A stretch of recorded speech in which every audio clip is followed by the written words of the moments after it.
আসসালামু আলাইকুম, সবাই কেমন আছেন? আলহামদুলিল্লাহ, আমি আল্লাহর রহমতে অনেক ভালো আছি।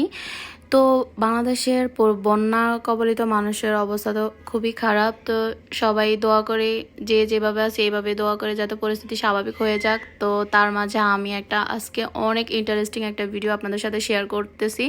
তো এই যে গাছটা দেখতে পাচ্ছেন, আমি ঢালপালা খুঁজে পাচ্ছি না, যাই হোক একটা অবশেষে নিয়ে নিলাম। এই গাছটা নাকি ঘরে থাকলে টাকা পয়সার উন্নতি অনেক বেশি হয়। তো আমি নোয়াখালী থেকে মাটি নিয়ে আসছি, যেহেতু আমার বাসায় মাটি নাই, আমি এই জন্য অনেক দূর থেকে মাটি আনছি। অনেকগুলা গাছ দিয়ে মানে ঢালপালা কেটে কেটে আমি অনেকগুলা টব করছি, অনেকগুলা গাছ করছি। যেহেতু আমার অনেক টাকা পয়সা হবে এরকম মানে মানুষের কাছ থেকে শুনি। যাই হোক, সারা বিশ্বে এটা প্রচলিত হয়ে আছে। আমার হাজব্যান্ডের বসেও নাকি এই গাছটা লাগাইছে।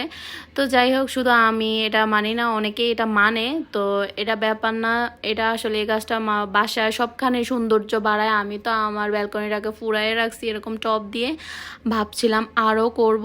তো এদিকে দেখতে পাচ্ছেন বেসিংয়ের সামনে কি করে রাখছি।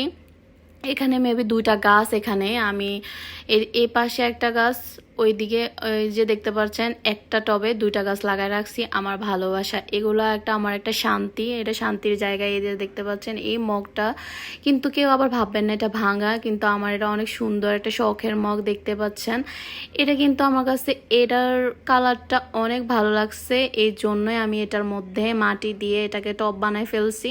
তো আমার কাছে ভালোই লাগছে। এটা কিন্তু ভাঙা না, কেউ আবার ভাববেন না যেটা ভাঙা। ভাঙা মগে আমি এই কাজটা করছি। অবশেষে আমার ভালোবাসার জায়গাগুলো আপনাদের সাথে শেয়ার করলাম।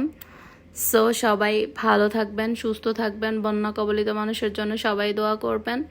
সো আল্লাহ হাফেজ।